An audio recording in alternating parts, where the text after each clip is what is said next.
আমাদের পরিষ্কার বক্তব্য, সোনাম ওয়াংচুকের যে অনশন অবিলম্বে কেন্দ্রীয় সরকারকে হস্তক্ষেপ করতে হবে। কেন কেন্দ্রীয় সরকার হস্তক্ষেপ করছে না? বিশিষ্ট শিক্ষাবিদ, বিজ্ঞান সাধক সোনাম ওয়াংচুক তিনি নির্দিষ্ট কিছু কারণে শিক্ষা এবং নতুন প্রজন্মের স্বার্থে তিনি অনশন করছেন এবং অনশন করতে গিয়ে তার শারীরিক অবস্থার অবনতি হচ্ছে। তো আমরা সর্বভারতীয় তৃণমূল কংগ্রেস, আমাদের নেত্রী মমতা বন্দ্যোপাধ্যায় ইতিমধ্যেই তার আন্দোলনের প্রতি নৈতিক সমর্থন জানিয়েছেন, তার সুস্থতা কামনা করেছেন। আমাদের একাধিক সাংসদ তার সঙ্গে দেখা করে এসেছেন। আজ বিধানসভায় আমরা সর্বভারতীয় তৃণমূল কংগ্রেস, আমাদের পরিষদীয় দলনেতা Shobhandeb Chattopadhyay point of order এই ইস্যুটি আনার চেষ্টা করেছিলেন। মাননীয় স্পিকার তিনি আজ অ্যালাউ করেননি, কিন্তু এরপর আমরা সংবিধান প্রণেতা বাবা সাহেব আম্বেদকরের মূর্তির নিচে আমরা কয়েকজন, বৃষ্টি বাদলার ওয়েদার তা সত্ত্বেও আমরা বসেছিলাম। আমাদের পরিষ্কার বক্তব্য, সোনাম ওয়াংচুকের যে অনশন অবিলম্বে কেন্দ্রীয় সরকারকে হস্তক্ষেপ করতে হবে। কেন কেন্দ্রীয় সরকার হস্তক্ষেপ করছে না? যেভাবে ওনার শারীরিক অবস্থার অবনতি ঘটছে, উদ্বেগজনক পর্যায়ে পৌঁছচ্ছে, আদালতেও বিষয়টি আলোচিত হয়েছে।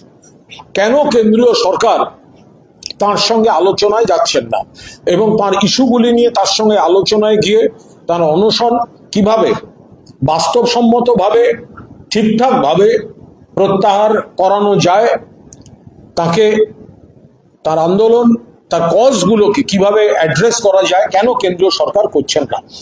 আজকে সোনাম ওয়াংচুককে নিয়ে যখন সিনেমা হয় তার গল্পকে ঘিরে, থ্রি ইডিয়টস, তা নিয়ে আমরা হই হই করে সবাই মিলে থ্রি ইডিয়টস দেখতে পারি, কিন্তু আসল ব্যক্তিটি, রক্ত মাংসের মানুষ যখন তার কজে তিনি অনশন করে যাচ্ছেন দিনের পর দিন, 17 দিন, 18 দিন, 19 দিন, তখন রাষ্ট্র শক্তির কোনো হেলদোল নেই? হয় নাকি কখনো? এর আগে আমরা দেখেছি বিভিন্ন কাজে বিভিন্ন ব্যক্তি অনশন করেছেন।